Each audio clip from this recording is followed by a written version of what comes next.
What do we define as sinful? Can sinful be thinking about your crush at night and wondering what her lips taste like? Oh wait, I need to rewind that for a bit. The thing about slam poetry, when you hear a line that you're like, yeah, that's real good, man, you're supposed to snap. Yeah. So if you're like, give me an example. Deep and poetic line. Yes. You got it. Nice. All right. Take two. What do we define as sinful? Can sinful be thinking about your crush at night and wondering what her lips taste like? Possibly hot cherry or a radiant sugar drop to caress my lips. Is it sinful to want, to desire? Is it sinful to hate, to loathe, and wish bad things upon another? Now, I won't lie and say I never looked at a girl with lust, that I never see her in her yoga pants, and that maybe just one particular thing on my mind. Damn, girl! I mean, come on! I am a man, just like a lot of you fellas in the room. I will not pretend I am above others, and I have never looked at a woman with desire before. I am not sure if being attracted to a woman because her body is a wonderland is sinful.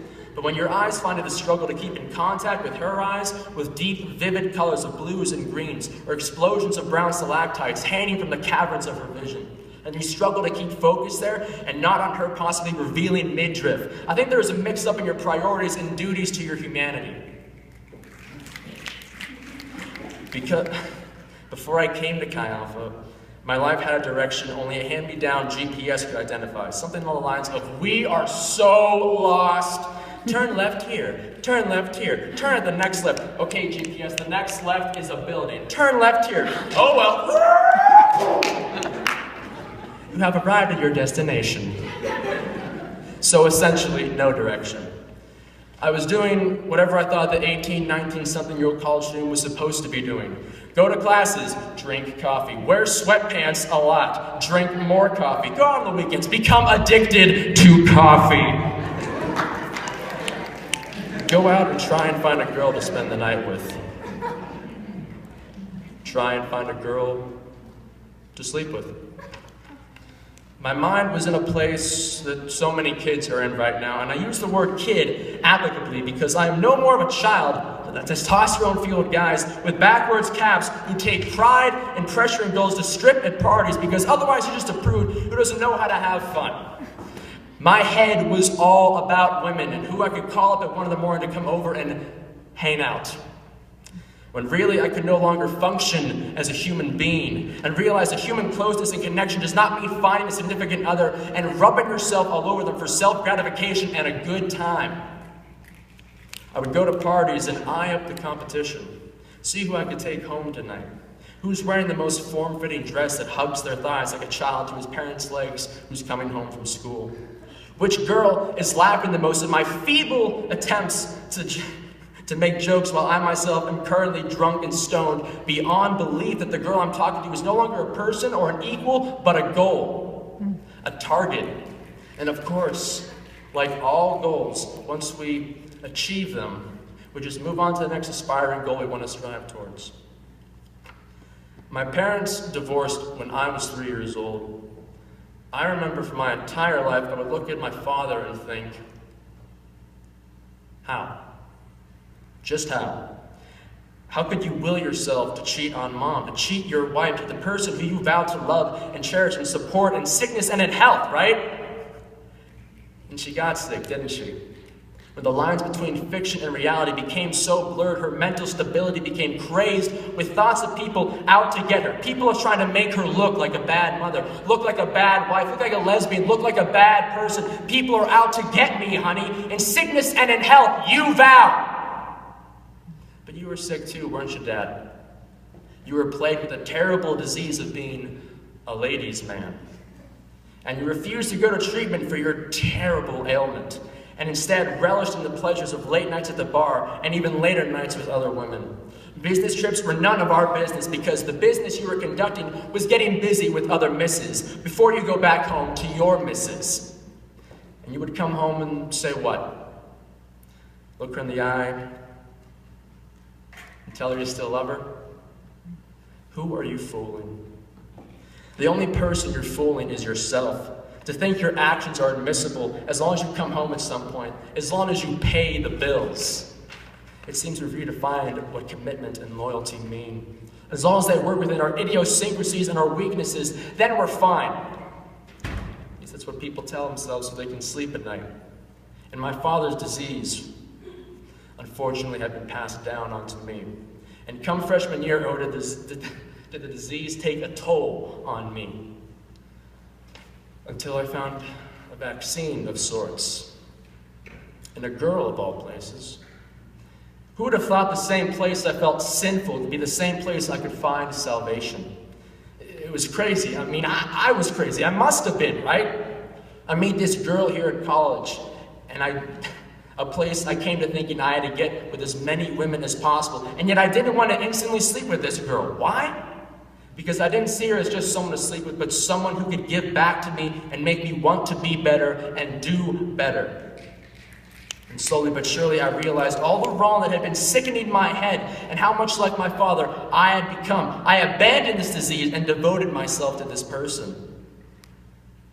And she was ever so wonderful. We're no longer together, but I don't regret a day we spent with each other. Lying in the grass hills, taking walks in the woods, or having hours pass by from just simply talking or holding one another. This is the closest I had not felt for some time, and a closeness that one day, maybe, like my faith, could be attained once more. Last semester, my friend died at a party. She went to school in Virginia. Her name was Emma Munson, and she hadn't even been 19 for a week before she died. She fell down a flight of stairs at a house party, hit her head, and died early into the morning. I can never be sure if she was drinking that night or not, and the fact that I'll never know if she was still kills me to this day. I had acted with this girl in plays before in high school. We had shared a poetry class together, and we shared a kiss on stage. She had never entered my thoughts recently, but when the news was broken to me, memories of her, once that I had not even known that I possessed, began flooding my every being, rushing at me full force, and I was completely overwhelmed with grief and disbelief that it had happened. I was now in a place where I had lost motivation. I had lost the will to care about anything or anyone, especially myself. Oh, I have class at 9? Actually, I'm just gonna stay in bed all day. Oh, man, I haven't gone to eat anything at all today, but, my bed is just so warm. I don't want to deal with it, so screw it. I'll stay inside. I'll eat tomorrow, I guess. Oh, I haven't seen any of my friends in a while. I should go say hi to them. They're all probably real busy. I'll just stay in bed and not do anything. I didn't want to face my life anymore. I didn't care about a damn thing. Whether I failed school, lost friendships, screw it. Then I remembered something. Something that friend from here had mentioned to me before. Something called Chi Alpha. She had asked me to come before, invited me along to a service or two, and I refused in the past, thinking it just wasn't my cup of tea. But now, so full of grief and indifference, I thought, why not? The first night I came to Chi Alpha, I didn't come out seeking answers to why Emma had died. Oh, how could this happen? Why would God let such a beautiful person like Emma die in such a stupid way, huh? Can God answer me that? Can God answer me why love failed between my parents? Because he sure as hell can't mend it. No, I wasn't coming to lash out, to argue. I came because I no longer had a reason not to go. It was all that was left for me. I wasn't sold the first time I went, I can tell you that. I had planned to stay in the back as more of an observer. I ended up being dragged to the very front row. Thanks, TJ. And I looked around me, people with their eyes closed during the worship music, their hands raised up to the heavens, loving God, loving their Savior, and I just stood there like, really? Am I being punked right now? Is this for real? I almost didn't come back. I mean, how could I? This was obviously not the place for me, and I knew practically no one here. Except for one person. Ben Wilson. He was the only reason I kept coming back, because I found someone who I actually aspired to be like, someone who I found was very similar to me, and by similar I mean we're both nut jobs, man.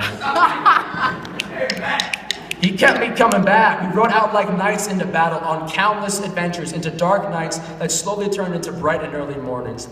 To quote Bob Dylan, "It's not dark yet, but it's getting there." And from this, I found a way to live that didn't require me to down a six-pack or take some shots in order to feel alive and suckle the sweet air from the rush of living. So filled to the brim, overflowing with adrenaline, I was hungry to live again. It was the only reason, and from that spawned many more reasons.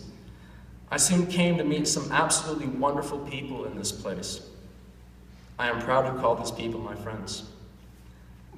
I look around and I see so many shining, shimmering faces, and I can't help but return a joyous expression to them. Chi Alpha is a home where people love you unconditionally, no matter who you are or what you believe in, where you're from or what you've seen. It does not matter. You are here and you are loved. And I found comfort in that, and I still do. My relationship with God, I won't lie, that still needs some work. But I'll tell you this, I started wearing the cross again. And I do not do this lightly when I have friends who share smiles with me, but when their gaze is directed down to my cross and chain, their faces almost twitch, and I can see just how uncomfortable they are with it. I can see the dissatisfaction as if they were shouting it in front of my face. And all I feel the need to do is smile back, because I've never felt happier.